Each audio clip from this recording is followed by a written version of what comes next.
Watch what you hear. Radio Gone TV. Sun FM TV would like to welcome the following towns to Top Star Channel 91.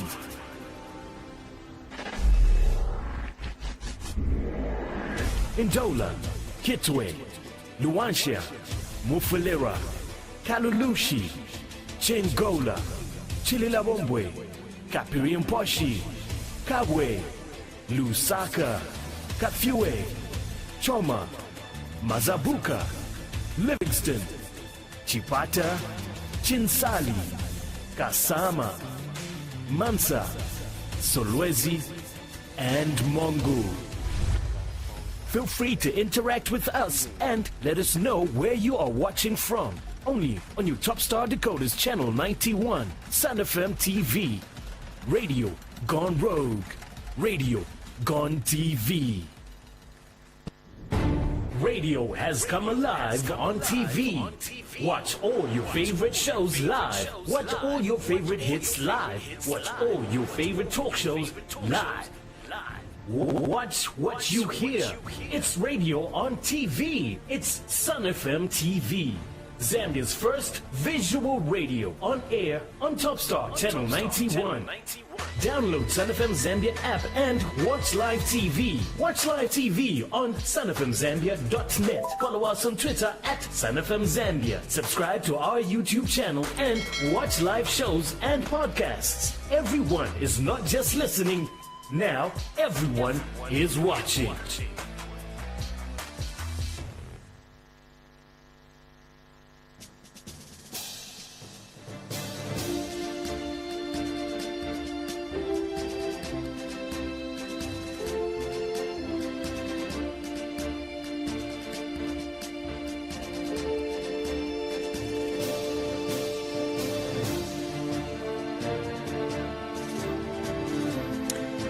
Good morning. Let's get into around the global spotlight for this particular morning. My name is Paul Kasanda. We are now bringing water to the fore. SA's Ramaphosa launches water investment initiative alongside the African Union. President Cyril Ramaphosa used South Africa's G20 presidency to launch the Global Outlook Council at the Africa Water Investment Summit in Cape Town on Wednesday. We're bringing Africa and international partners together and calling on investors to heed the call to invest in water, declared Ramaphosa, adding that the initiative will put Africa on the map of the global community. Quite often, when investments take place, water is always relegated to the bark. We are now bringing water, an essential process that sustains our lives, to the fore to make sure that water is clearly put on the investment agenda, he added. Ramaphosa emphasized that the Global Outlook Council on Water Investments is a scaled-up version of the Africa Water Investment Program, originally introduced by the African Union in 2021. The new initiative is aimed at attracting investors for critical water infrastructure projects across Africa, as well as establishing a high-level governing body composed of national leaders tasked with overseeing progress, coordinating investment, and driving global efforts to ensure sustainable and climate-resilient water solutions. We'll see the Africa water investment. You can see that our goals are clear. Our intention is also very clear. But today we are going even further.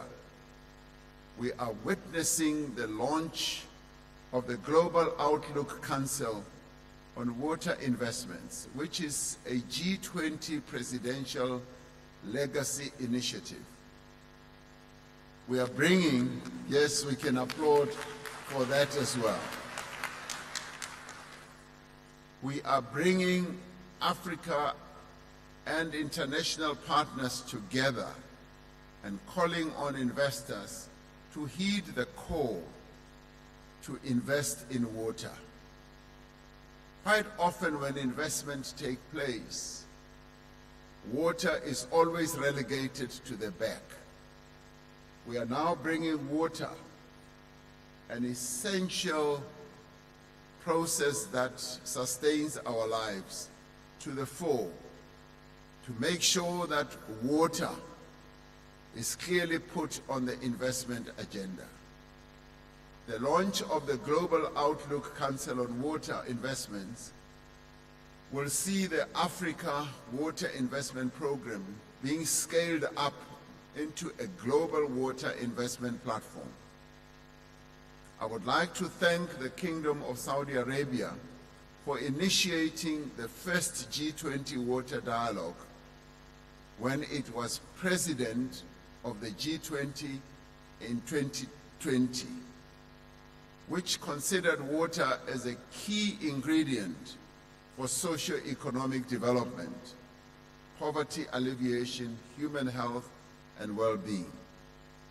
Let us give Saudi Arabia a round of applause for having done this.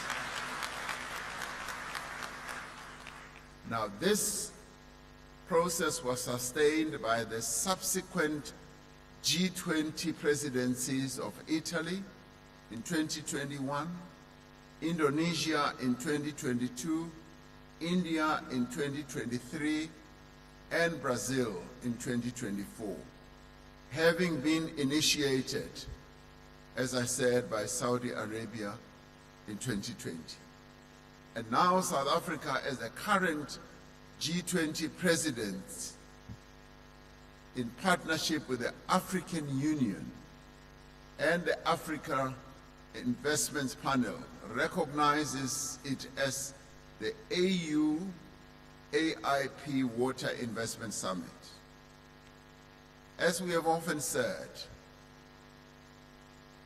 South Africa in its G20 presidency sees this G20 presidency as a presidency for Africa.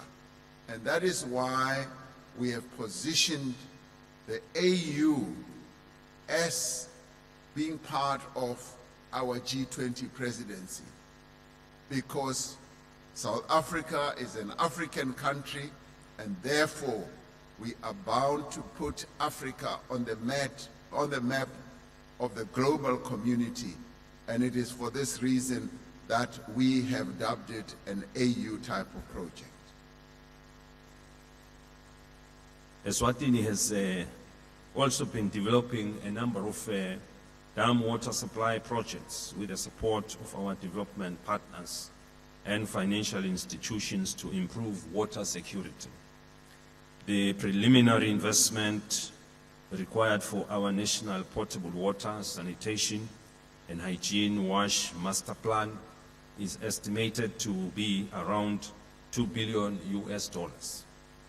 These projects are designed to enhance access to clean water, improve sanitation, strengthen climate resilience, and unlock economic opportunities across multiple sectors.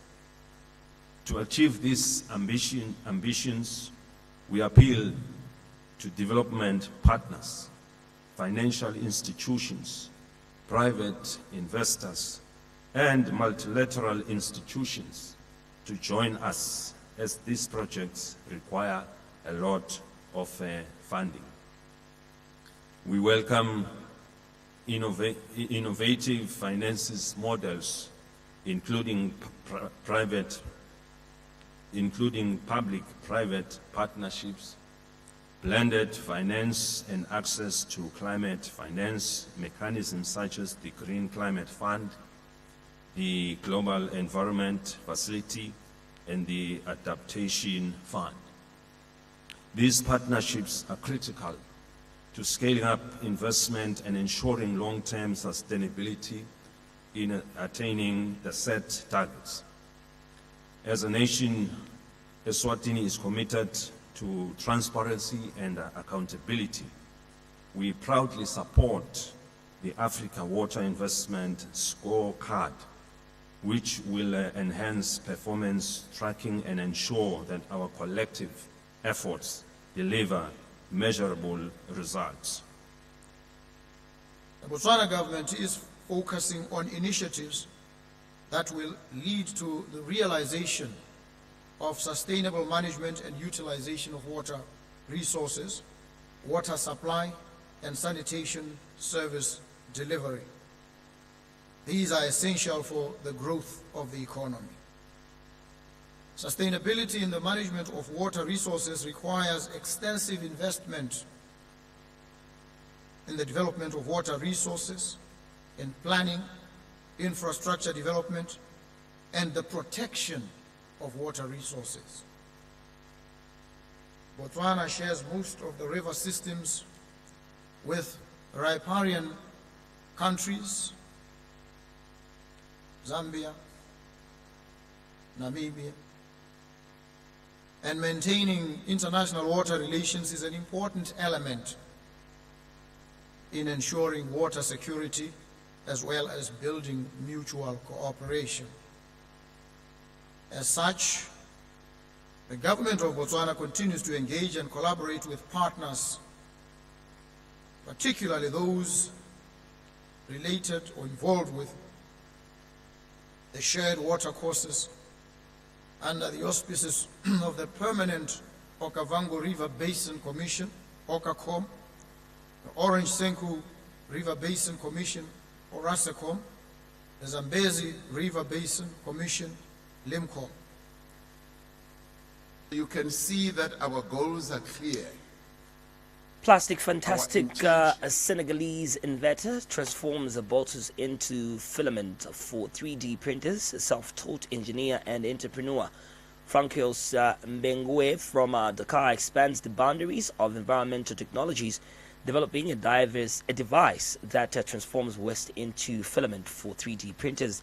Footage filmed on Monday shows the young innovator skillfully creating logo from an empty plastic bottle. First, the cleaned bottle is heated for easier cutting. The bottle is then inserted into a special device designed by Mbengue. The device recycles it into a long ribbon which perfectly fits into the 3D printer. Mbengue describes his organic matter and a synthetic matter project as an answer to the plastic pollution which the planet and his country are currently facing. We noticed that every year tons of plastic bottles are thrown into the wild. Unfortunately, we cannot transform them all, he said. They are thrown away and do not disappear. In addition to waste recycling, the project also contributes to solving social issues. With his device, Mbengue plans to create affordable, useful objects for students and farmers, such as school supplies and agriculture tools. Our main targets are schools, farmers, and hospitals, he said. This will prevent us from importing items such as roofs and other materials used by students. For agriculture, the idea is to make pots for farmers. Ranked among the top countries contributing to ocean plastic pollution, Senegal is dealing with a severe plastic waste crisis. It's estimated that the country produces about 250,000 metric tons of plastic waste each year, with only 11% of it properly recycled. Take a stand for democracy in Pakistan. Protesters say UK toppled arrested ex-PM Khan. Demand release at London rally. A rally was held on Whitehall, close to UK Prime Minister Keir Starmer's London residence on Sunday, to demand action from the government in securing the release of Pakistan Prime Minister Imran Khan. Some accused the UK government of involvement in the toppling of Khan over his unwillingness to recognize the state of Israel.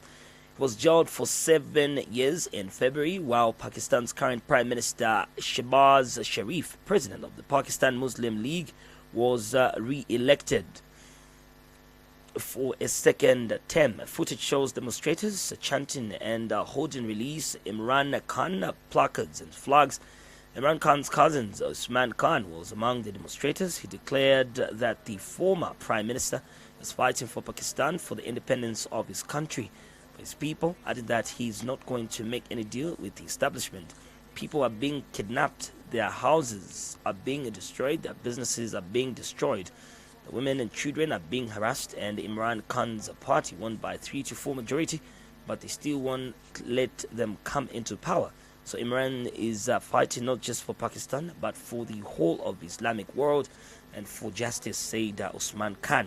Certain powers are involved, yes, we explained, which he said is because Imran Khan has taken a stand and openly said they won't recognize Israel, and why should we recognize Israel?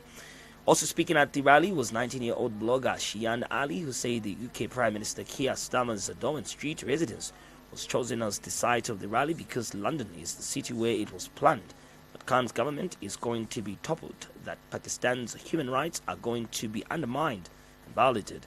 I request Keir Starmer, as he is the new Prime Minister, I request he do something his predecessors failed to do. That is to take a stand for human rights in Pakistan, to take a stand for democracy in Pakistan. The public mandate is with Imran Khan. Imran Khan is illegally incarcerated, stated Ali. In February, a court in the Pakistan city of Rawalpindi sentenced the former Prime Minister Imran Khan and his wife Bushra Bibi to 7 years imprisonment on charges that they married too soon after previous divorce. It was the fourth time in 6 months that Khan was handed a jail term.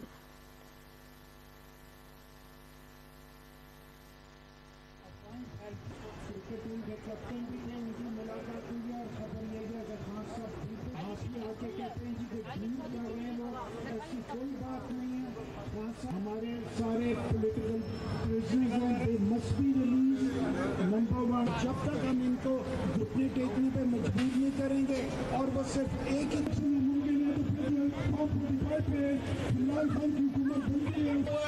वो इमरान खान है और उसके जाले मतवाले, चाहे वो पाकिस्तान के अंदर हो। I'm here to give people a message that Imran Khan is very strong and he's standing straight and he's fighting for the Pakistan, for the independence of his country, for his people. He's not going to make any deal with the establishment. People are being kidnapped, their houses are being destroyed, their businesses are being destroyed, their women and children are being harassed, and Imran Khan's party won by 3/4 majority, but they still wouldn't let them come into power. So Imran is fighting not just for Pakistan but for an whole of the Islamic world and the just and for justice.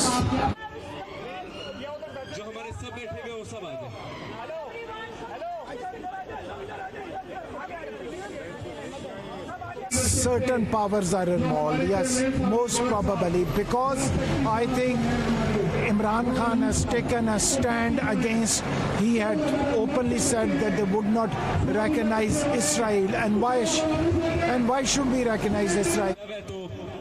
Thank you. Okay, मैं अभी कैसे वापस पाकिस्तान लेके जा रहे हैं, कैसे democratically elected leader Imran Khan की गवर्नमेंट गिरानी है, आप बताएं, अगर उसके पास इतना पैसा नहीं होता। We are protesting outside the UK Prime Minister office 10 Downing Street because London is the city where everything was planned. London is the city where it was planned that Khan's government is going to be toppled, that Pakistanis' human rights are going to be undermined and violated.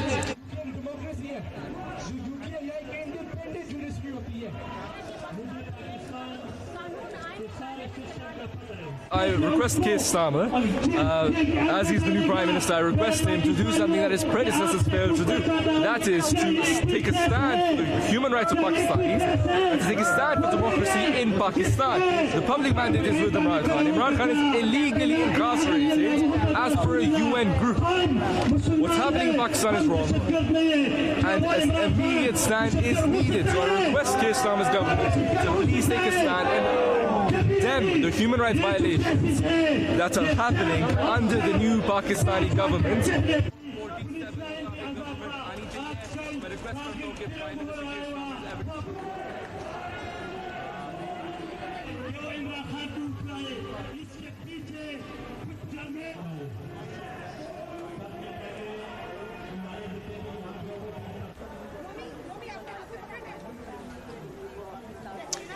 Water up to our knees, floods submerge Mexico State neighborhoods, damaging hundreds of homes. Heavy rain has submerged parts of the state of Mexico and central Mexico under the floods since Monday, causing severe damage to homes and vehicles in the area.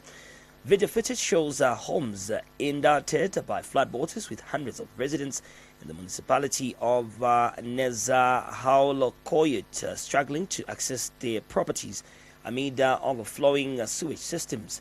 The city council reported that around 16 neighborhoods were flooded in the municipality and over 300 homes were damaged.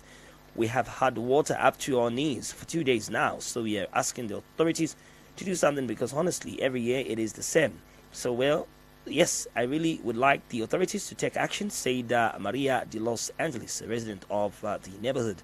It is a horrible feeling of helplessness because I cannot explain seeing it like this and not being able to do anything. This is very awful, but well, here we are. We are alive, and the rest is material, she added.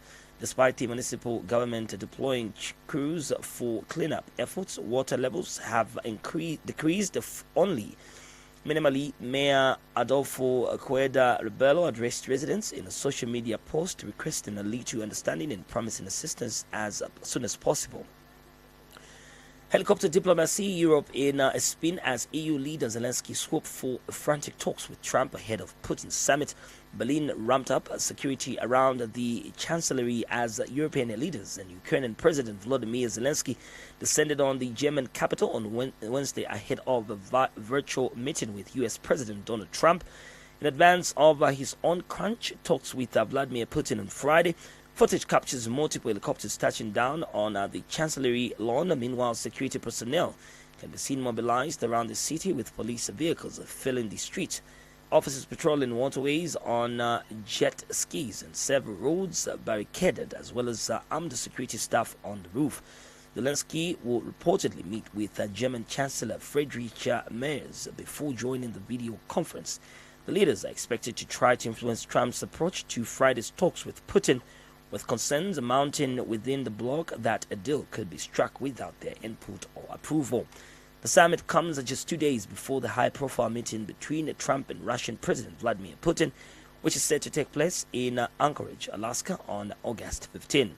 On Tuesday, the White House confirmed that President Zelensky has not been invited to the talks and Trump will meet with Putin one-on-one. The meeting will reportedly be held at Joint Base Emmendorf, Richardson.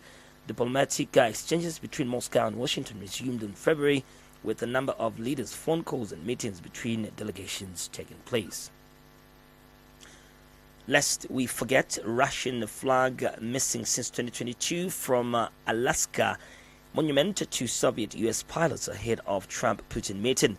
The Land-Lease monument honoring WW2 Soviet and American pilots was captured on camera in Fairbanks, Alaska on Tuesday, ahead of a landmark summit between Russian President Vladimir Putin and U.S. President Donald Trump.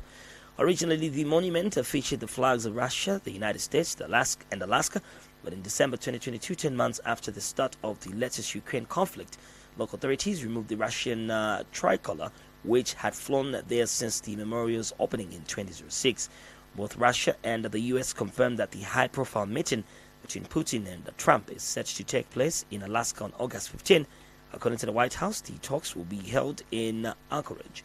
Diplomatic exchanges between Moscow and Washington resumed in February, with a number of leaders, phone calls, and meetings between the delegations taking place. Meanwhile, Ukrainian President Volodymyr Zelensky said any solutions to the conflict that are made without Kyiv will never succeed. German Chancellor Friedrich Merz initiated an online summit on Wednesday with Trump, EU leaders, and Ukrainian officials, saying they would discuss further options to exert pressure on Russia, as well as the preparation of possible peace negotiations and related issues of territorial claims and security. That meeting is scheduled for August. And lastly, in global spotlight, everything is lost in the flood. Rising waters, swamp villages in India's Bihar, leaving residents and livestock stranded. Odds have rapidly worsened in eastern India's Bhagapur, reaching critical levels and forcing the emergency rescue of more than 8,000 residents from low-lying areas. Footage filmed on Tuesday shows locals wading through floodwater, navigating it on inflatable tubes and a motorcycle, and even swimming while cattle stand stranded in the water as submerged buildings, along with blocked roads, bring village life to a standstill. The water has entered the village. As you can see, the village is covered in 4 to 5 feet of water, We are leaving the village, leaving our homes and business and going to higher ground, said the local. A farmer remarked, there is nothing available here to eat or drink. Everything here is lost in the flood. Cattle are without fodder. We are just wandering on the road. During these challenging times, flood victims urgently need assistance with which should be provided immediately in the form of tangible support, stated another resident. The government is running community kitchens and arrangements are being made for animal fodder. Medical teams have been dispatched to the Daira region to provide care for the food victims. He persisted. The state of Bihar is experiencing severe flooding with 12 districts severely affected, impacting over 1.7 million people. Bagapar is among the worst hit areas as the Ganja River flows 80 centimeters above the danger mark, submerging critical infrastructure and residential neighborhoods. River monitoring stations in the city report severe to extreme flood levels. In one Bagapar village, the gang reached 33.45 meters, only 0.09 meters below the all-time high. More than 8,000 residents have been rescued from low-lying and riverine areas using inflatable rubber boats, with rescue efforts prioritizing stranded families and livestock. Persistent heavy rainfall in neighboring Nepal continues to affect conditions in Bihar, increasing the risk of flooding. The state administration remains on high alert. We end the global spotlight for this morning.